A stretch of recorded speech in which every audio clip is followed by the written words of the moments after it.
commentaires, analyse, tout ça dans le chapitre libre opinion sur ma chaîne Zimpedi. Pas oublier, les abonner, les like ou quitter petit commentaire, ça fait nous un peu plaisir. Et les pas abonner, pas oublier, activer cloche notification comme ça à chaque fois vide nous laguer en vidéo. Comme liquidateur de mes propres biens, réclamant que ce rôle soit attribué à ma belle-mère. C'est que j'ai catégoriquement refusé, car cela ne respecte ni le droit ni l'équilibre. Comment je peux être vivant et c'est quelqu'un d'autre qui va liquider mes biens? Ils m'ont également reproché d'avoir exprimé pendant le deuil ma volonté de ne plus me remarier, une déclaration faite sous le choc et la douleur, car lorsqu'on pleure, on dit des choses, en prétendant que j'avais menti parce que j'ai finalement choisi de reconstruire ma vie. L'un d'eux m'a même dit que je devais rester veuf jusqu'à ce qu'ils reçoivent leur héritage. 2 réunions ont eu lieu entre moi et une partie de ma belle famille. Malheureusement, aucun accord n'a pu être trouvé. Ils m'ont officiellement réclamé 800 000 $ au travers de mes avocats, tandis que j'avais proposé 250 000 $ à l'amiable, par amour, par respect et pour honorer la mémoire de Blanche. Cela alors même que dans ma famille Tounassi, les biens sont toujours laissés à 100% aux orphelins, car cela est notre coutume, nous ne dérangeons jamais les veuves ni les veufs, tout est donné aux orphelins. Suite à cette impasse, nous avons lancé un inventaire légal de mes biens, conformément au code de la famille en RDC, dans le cadre d'un régime de communauté de biens avec 4 héritiers. À ce jour, leur part est estimée à moins de 150 000 $, car certains biens que nous avons, certains ont été mis totalement au nom des enfants, et nous, on n'est que des représentants, mais ce n'est pas à nous. Et d'autres biens ont été donnés à l'orphelinat. On a vendu notre parcelle de Limété à l'orphelinat à un prix cadeau. Donc, c'est 150 000 $, donc inférieur à ce que j'avais volontairement proposé. Les calculs d'ailleurs sont en cours jusqu'à aujourd'hui parce qu'ils considèrent que ce n'est pas le bon chiffre. Mais alors que les discussions entre avocats étaient en cours et que j'étais en voyage, certains ont choisi la voie de la diffamation publique. Leur objectif, me nuire personnellement et anéantir le ministère. Ils me l'ont dit clairement, que nous allons détruire ton ministère, nous allons détruire ta réputation, nous allons détruire l'Église. Récemment, un numéro anonyme d'Afrique du Sud m'a confirmé ce plan. La personne a affirmé détenir plusieurs enregistrements vocaux dans lesquels Blanche était en train de se confier à sa maman. Et un jour, je parlerai de tout ça, mais pas maintenant. J'en parlerai dans 1 mois, 6 mois. Un jour, je parlerai de tout ça. Ces paroles arrachées de leur contexte et de leur timing, me faisant passer pour un mauvais mari, notre couple pour un couple détruit, alors que la plupart d'entre vous ici, vous savez combien nous nous aimions, mais dans chaque couple, il y a des temps, des fois, des petites frictions, comme dans tous vos couples, et en 18 ans, jamais nous n'avons parlé de divorce, je ne l'ai jamais frappé, je ne l'ai jamais insulté, je ne l'ai jamais tapé. Après 18 ans de mariage, je lui ai redemandé en mariage. Je suis allé prêcher dans l'église de mon fils Olivier, au Botswana. Tout ce qu'il m'a donné pour me bénir, je lui ai acheté une bague en diamant et je lui ai redemandé en mariage. Elle avait même témoigné dans une émission ici. Quand vous voyez ces dernières vidéos, cette femme était heureuse, était épanouie. Aujourd'hui, on veut changer toute cette belle histoire en un couple détruit.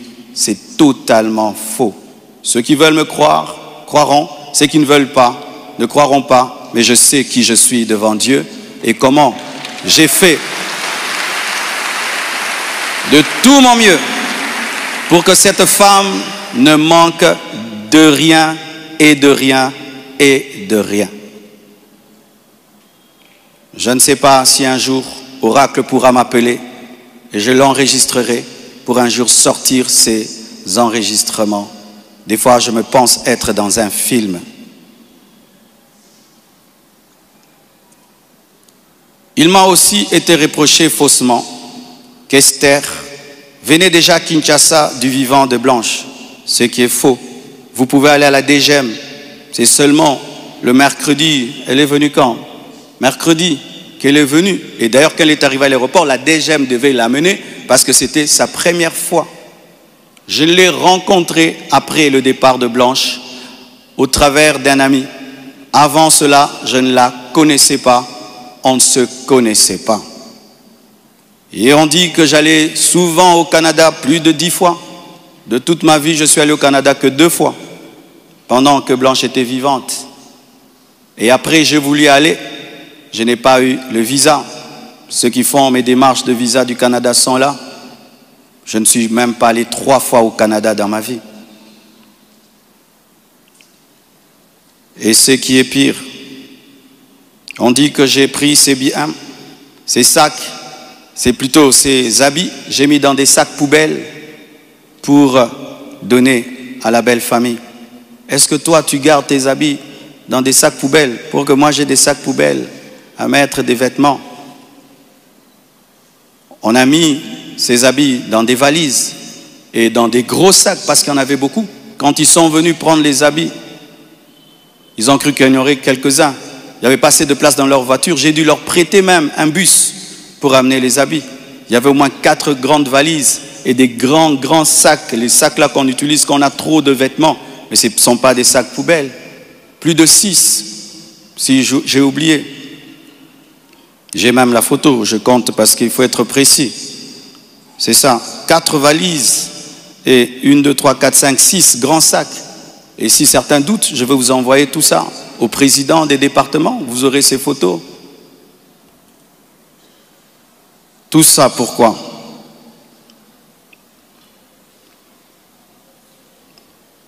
Et ce qui est terrible, on m'accuse même de l'avoir tuée, alors qu'elle est décédée d'une crise cardiaque à l'hôpital, suite à une opération.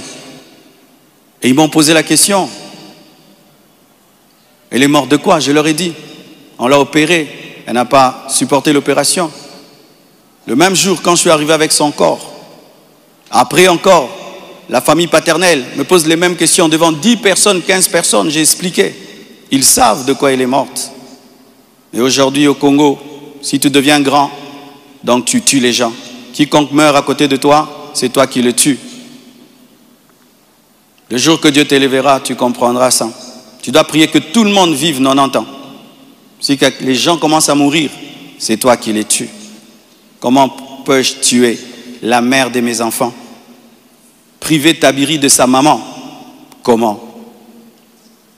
Même toi, qui viens de te convertir, tu ne peux pas faire une telle chose. Moi, serviteur de Dieu. Elle est partie en Turquie samedi. Je l'ai suivie dimanche. On s'est rencontrés même avec papa à l'aéroport. Elle était déjà partie. Elle me disait de venir parce que pour son opération, il fallait que le mari signe. Et je suis arrivé, j'ai signé. Même pour une césarienne, on signe. Elle est partie, elle n'est jamais plus revenue. Et comment son corps est venu vite? Frère, le problème souvent, c'est que les gens attribuent aux autres leur pauvreté. Lorsqu'il n'y a pas les moyens, quelqu'un peut mourir lundi pour que le corps vienne. On prend 2 semaines de cotisation. Mais quand Dieu t'a béni et tu as des relations, et même le médecin est touché par ce qui t'est arrivé, c'est ce médecin qui a tout fait. Je dis, je ne peux pas dormir dans votre pays, je ne peux pas rester, je ne peux pas supporter, je dois partir demain. Mes enfants ne peuvent pas rester en train de pleurer dans ce pays. Il a dit, qu'est-ce que tu veux que je fasse? J'ai dit, fais tout que je rentre. Il a tout fait et on est venu.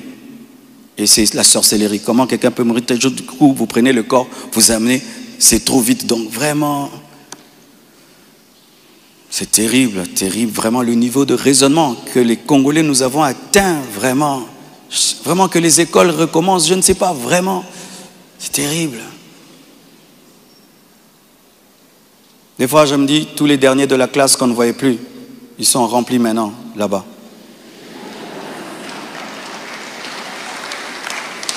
Et vous savez, le dernier de la classe, le professeur donne un cours de 2 heures du temps, et puis il a 1 sur 10. Le premier de la classe, il comprend, tout il a 10 sur 10. Tu te dis, comment tu ne comprenais pas? C'est ça, maintenant on a des cerveaux des derniers de la classe en RDC. Dis à ton voisin, même ce que tu es en train de comprendre, ce que le pasteur dit. Il faut vérifier. Hein? Peut-être tu es un dernier de la classe à côté de toi.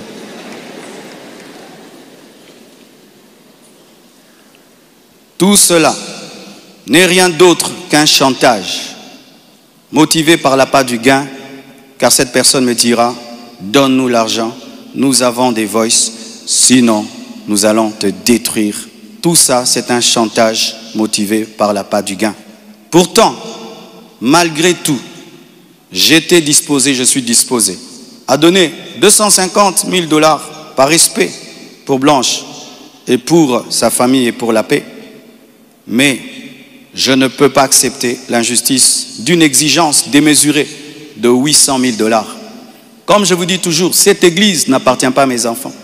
J'ai investi 26 ans de ma vie dans cette église, mais rien n'est à mes enfants.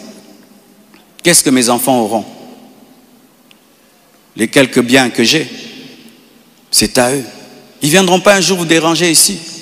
Et donc je ne peux pas donner par peur ou par chantage ce qui est à eux.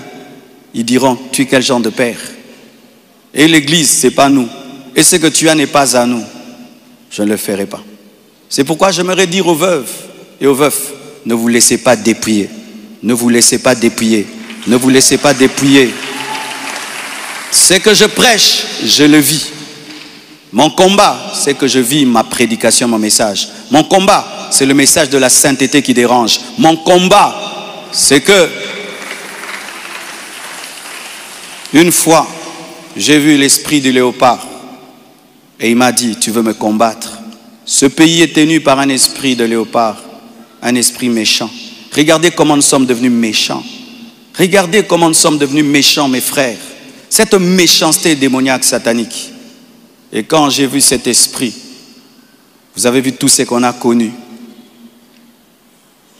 C'est pourquoi, pour finir, je vous prie, ne cédez pas à la haine. Au-delà des personnes visibles, il y a un combat spirituel. C'est une attaque de l'esprit de léopard que Dieu m'avait déjà révélé. Un esprit rusé et violent qui cherche à abattre les hommes de Dieu et à ravager les familles. Bénissez ceux qui vous persécutent. Priez pour ceux qui vous calomnient. Matthieu 5, verset 44. Ce n'est pas le moment de combattre dans la chair. Restons enracinés dans la vérité, dans l'amour et dans la prière. Pour ceux qui souhaitent des informations juridiques fiables, je vous invite à contacter mes avocats, le maître Béladé et le maître Abed, qui sont des fils de la maison. Et sachez que toute chose concourt au bien de ceux qui aiment Dieu. Romains 8, verset 28. Et je rends grâce à Dieu pour toutes mes épreuves et tous mes combats. Je suis l'un des hommes de Dieu aujourd'hui les plus persécutés dans ma génération. Quand je regarde mes amis, mes pères, des fois je me dis, Satan vous a oublié ou quoi? Mais je rends grâce. Ça fait de nous une église 4 x 4. Les gens sont étonnés. Comment cette église n'est pas morte? D'ailleurs, ça grandit. On vous insulte, vous allez à l'église. Vous allez mercredi, vous allez vendredi. Venez 25 matins, une église 4 x 4. Car ce qui ne te tue pas te rend fort. Et avec Dieu, nous ferons des exploits. Alléluia! Dans les coulisses d'une famille autrefois unie, une tempête silencieuse est en train de tout bouleverser. La famille Blanche, aujourd'hui divisée par la douleur et l'incompréhension, a décidé de porter une lourde accusation contre Marcelo. En cause, un héritage disputé, un passé rempli de promesses non tenues et des liens de sang qui se déchirent devant la justice. Comment en est-on arrivé là? Quelles vérités sont cachées derrière les murs du silence familial? Est-ce une injustice, une mauvaise interprétation ou une réelle manipulation autour des biens laissés en héritage? Marcelo, qui jusque-là semblait être un pilier pour certains membres de la famille, se retrouve aujourd'hui au centre d'un scandale judiciaire. Mais au-delà des documents légaux et des confrontations devant les tribunaux, c'est toute une histoire d'amour familial, de trahison et de confiance brisée qui se joue sous nos yeux.